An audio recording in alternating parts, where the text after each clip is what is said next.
address you today, to the youth of Egypt, stationed in Tahrir Square and nationwide. I address you all with a speech from the heart, a speech from father to his children, to his sons and daughters.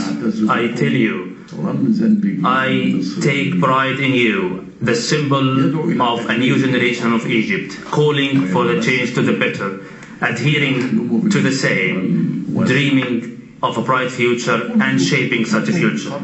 I tell you before anything that all those who fell martyrs and injured, their blood will not go down the drain. And I confirm that I will not relent to penalize all those responsible fiercely and strictly, and I will hold accountable those who committed crimes against the rights of our youth to the most severe sentences according to the law.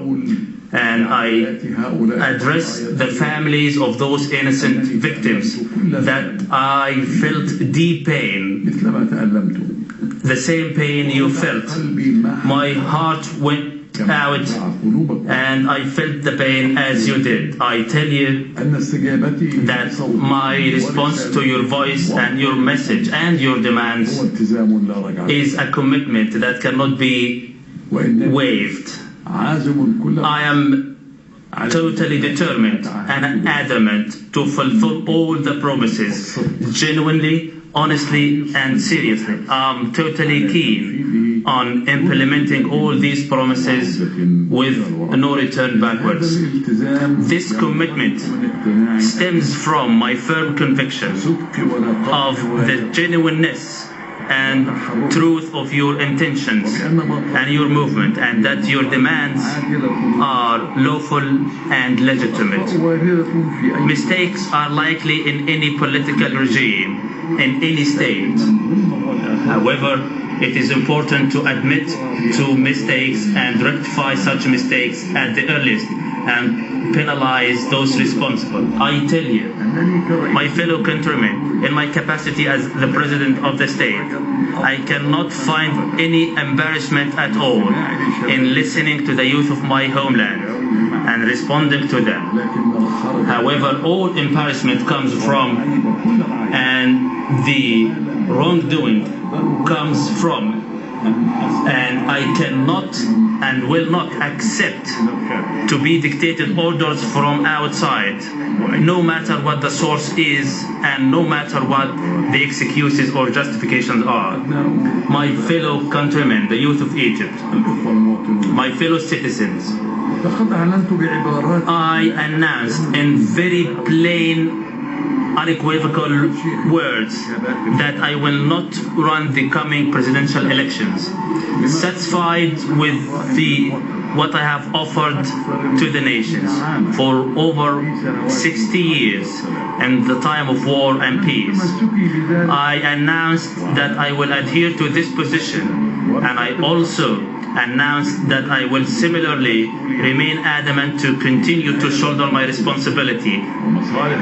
protecting the Constitution, safeguarding the interests of the people until the authority and power is handed over to be elected by the people in September coming in the fair and free elections, where all the guarantees for transparency and integrity will be secured. This is the oath I have taken before God and before the nation, and I will continue to keep this oath until we, with the people, rest assured. I have laid down a vision, a clear one, to exit the current crisis and to realize the demands voiced by the youth and citizens in compliance with the constitutional legitimacy without undermining the Constitution, and in a manner that ensures the stability of our society and the materialization of their demands. At the same time, laying down a framework to be agreed upon for the peaceful transition of power through the responsible dialogue among all the forces of society with absolute veracity and transparency.